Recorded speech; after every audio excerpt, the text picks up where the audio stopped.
You're watching the Daily Climate Show on Sky News. On today's programme, the UK's dirty secret. We report on the swamps of toxic waste the Environment Agency doesn't have a record of. How climate change could be contributing to the United States mega drought. And how cotton production is at risk from global warming.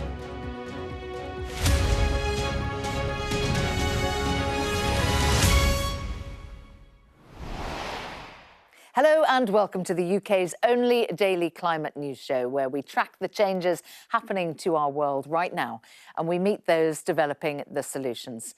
Coming up, the tuneful way one company is persuading delivery drivers to go green. But we start today with the story behind the UK's acid tar lagoons. These toxic waste dumps are environmental nightmares, but little is being done to clean them up. Sky's Inzamam Rashid has the story. This is an acid tar lagoon, a swamp made up of 60,000 tonnes of toxic waste from oil refineries near Chester. It's a toxic waste dump. It's absolutely vile to be around here. There's nothing living in here. Anything that's close to being alive is covered in oil and tar. For 60 years, this pit of poisonous gunge has been blighting the lives of those who live nearby. Obviously, I've got kids, so the environment for the health of the kids, it's obviously not great being there. It's literally a few hundred yards down the road, so it's not great for anyone that lives in this area at all. According to the Environment Agency, there are only 2 acid tar lagoons in this country. But our investigation found councils across the UK have officially identified 34. We took samples to see how dangerous they really are. This is litmus, which will indicate the pH. And as you can see, it goes to a bright red colour, indicating a pH of 1 to 2. So this is a highly acidic material. For a long time, acid tar lagoons have been a hazard to the natural environment, controlled waters, and in some instances, human health. They now cost tens of millions of pounds to clean up, and no one is taking responsibility. The Environment Agency told us, the identification of these sites sits with local authorities. However, when asked, we will work collaboratively to inspect the land to ensure risks to the environment are understood and the area remains safe. Acid tar lagoons may have been around for more than half a century, but little is known and being done about our past actions. Inzamam Rashid, Sky News. Well, if you want to see the full report on the UK's acid tar lagoons, including the green solution that's being used to help clean up one site in Derbyshire, then you can head over to our YouTube channel. That's youtube.com/Sky News. Well, let's take a look at some of the day's other climate news now. And Moscow has been hit with a heat wave, temperatures reaching record-breaking highs. Some parts of the city saw temperatures hit 34.7 degrees Celsius on Monday. That matches a record for a day back in June 1901. Scientists say that heat waves are becoming more frequent and more intense as global temperatures rise over time. The UN says the world's oceans will continue to be destroyed if urgent changes aren't made in the way that they're managed. A report from the UN Environment Programme suggests 80% of marine and coastal pollution comes from land-based human activities. It's calling on governments to introduce policies to reduce the effects that these activities have on coastal resources and to support the transition to a sustainable ocean-based economy.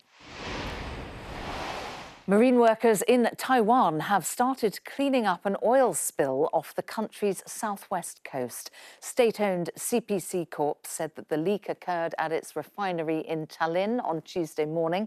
That's after bad weather had caused a crack in the pipeline. It's hoped that the prompt response by workers will minimise the environmental impact caused by the spill. More than half of teachers in England want to encourage children to take direct action against climate change. That's according to a new survey. Research by the University of Bristol has found almost all teachers believe in an action-focused climate change curriculum, and 54% say that this should extend to taking part in civil disobedience at secondary school. And bird songs are being played on cargo bikes across London as part of a campaign to encourage delivery drivers to use low-carbon transport. 30 riders have installed radios on their bikes to play out the sounds of goldfinches, blackbirds and blue tits on all of their deliveries in July. The scheme aims to show people what cities could sound like if there were fewer cars and vans on the road. To the United States now, and President Biden has said that he'll bring every resource to bear in dealing with the severe drought and extreme heat that's affecting the southwest of the country. The heat wave there has broken hundreds of temperature records, increased the risk of wildfires and affected water and electricity supplies as well. And the country's biggest reservoir is at record low levels. Well, we can show you here the scale of what is happening. This is a map from the US Drought Monitor from July last year. The lightest colours are no drought through to orange, which shows you moderate drought, and the red colour shows extreme drought conditions. But this is the picture this year. In the west of the United States, you can see vast swathes there of the darkest red colour. That shows exceptional drought, as well as far more of the red extreme drought markings. Well, joining me now is Professor Katherine Ho, Chief Scientist at the Nature Conservancy in the United States, also one of America's leading climate scientists. Professor Ho, good to talk to you. It's pretty drastic, isn't it, when you see the difference of those two maps there? And this is before the height of the summer. Mm-hmm. It absolutely is. And of course, we have droughts and floods naturally. But what we are seeing is that climate change is loading the weather dice against us, making those droughts longer and stronger than they would be otherwise, and also at the same time increasing our heavy precipitation. And how do you explain scientifically what is happening? As the world warms, we know that it is getting warmer. And I know that sounds a little bit obvious, but what that's doing is it's supersizing our extreme heat waves. Here in the United States, extreme heat waves are already 3 to 5 degrees Fahrenheit, which is about 1.5 to almost 3 degrees Celsius warmer than they would be otherwise because of a changing climate.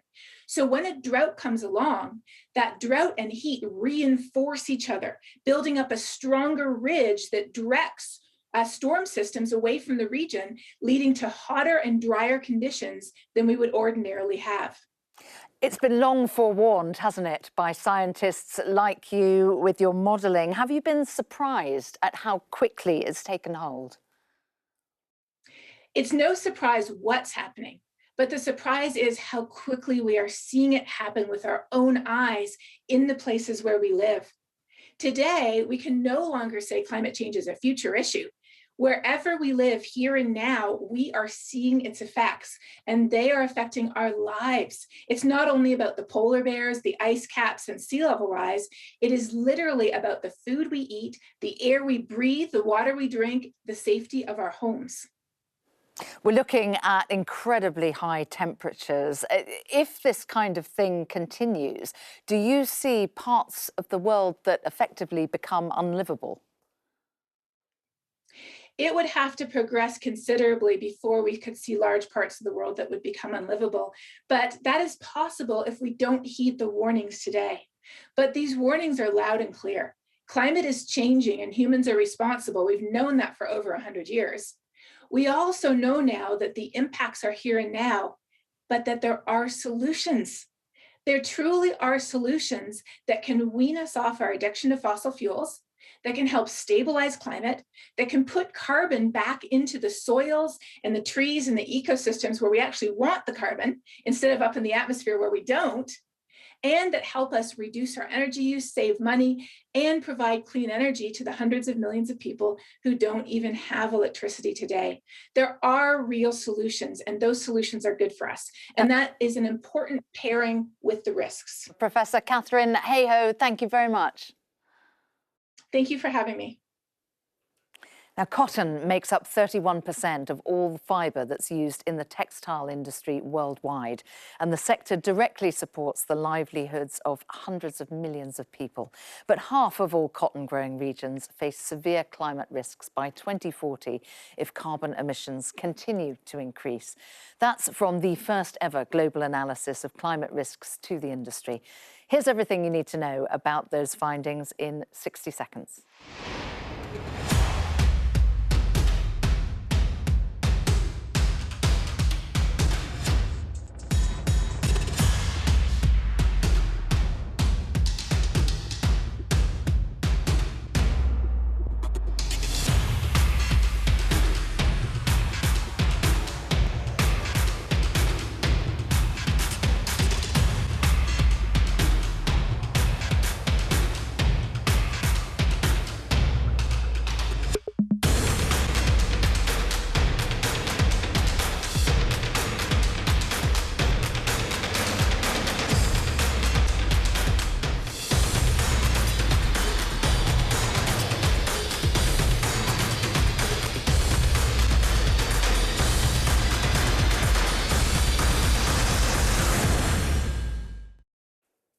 And there's some positive news to bring you today, and that's that nearly 2/3 of wind and solar projects built last year will generate cheaper renewable energy than the most competitive fossil fuel option.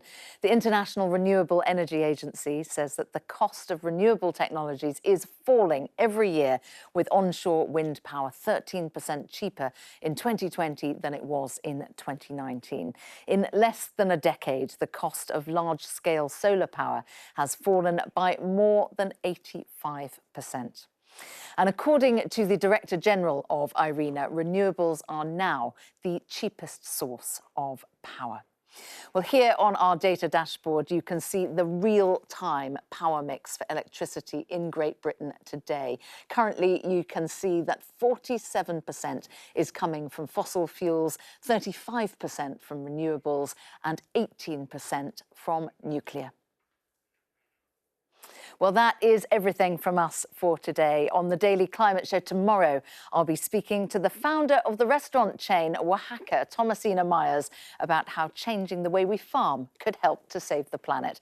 That's at the same time tomorrow here on Sky News. See you then.